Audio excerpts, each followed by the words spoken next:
Welcome back. Have you heard about the Smoke Free Nollywood campaign? Do you know what it is all about?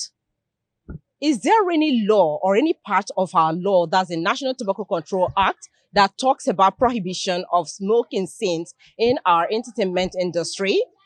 Now, in case you don't know, stick with us because we'll bring you experts, that's tobacco control advocates, who will be speaking and throwing more light on this on our interview segment. All right. In the year 2020, I remember very well that the Corporate Accountability and Public Participation Africa flagged off a campaign which it tagged a smoke-free Nollywood campaign.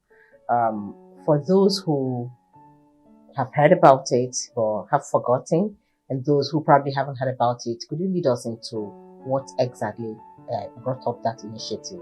What is now known as the smoke-free campaign is actually an aspect of our, bigger campaign for the enforcement of the National Tobacco Control Act 2015 and the National Tobacco Control Regulation 2019.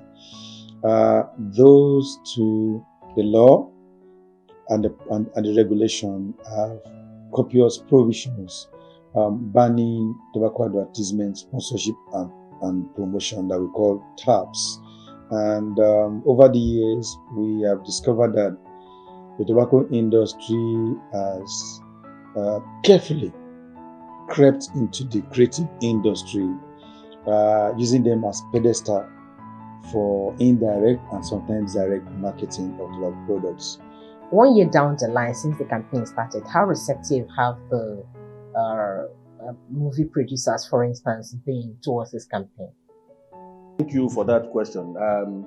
Just like you, that question brings before us the importance of working with these key stakeholders to make prohibiting smoking in movies possible. Even at the launch of the Smoke Free Nollywood campaign, we had members of the Theatre and Movie Practitioners Association of Nigeria attend and also endorse these campaigns. And of course, what will they need to do? Their role is to ensure that the kind of films they produce do not have smoking scenes, and that even if you are going to have smoking films, you are going to have adult rating, so that we copy what, not only copy, but also institutionalize some of the practices that have been done in other parts of the world. In other words, you're saying this prohibition of smoking in movies and other, musical videos have been achieved in other parts of the world. Oh, of course, there are so many.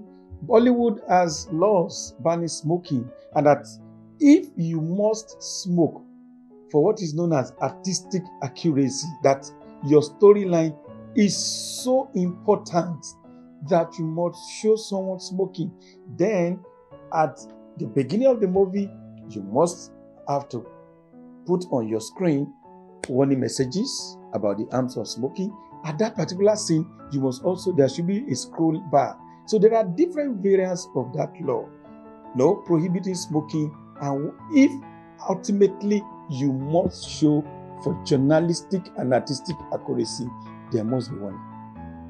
That's what existed. So those jurisdictions.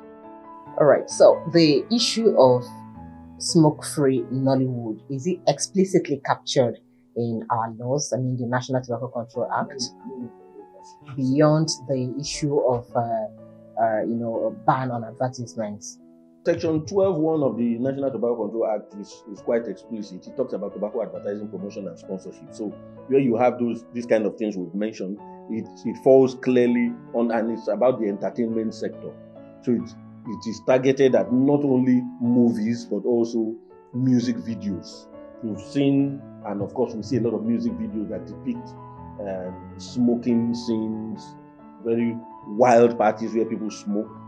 And unfortunately, these kind of videos, movies, you have people that the young people see as role models. So when they see them smoking, they think that is the right way of life.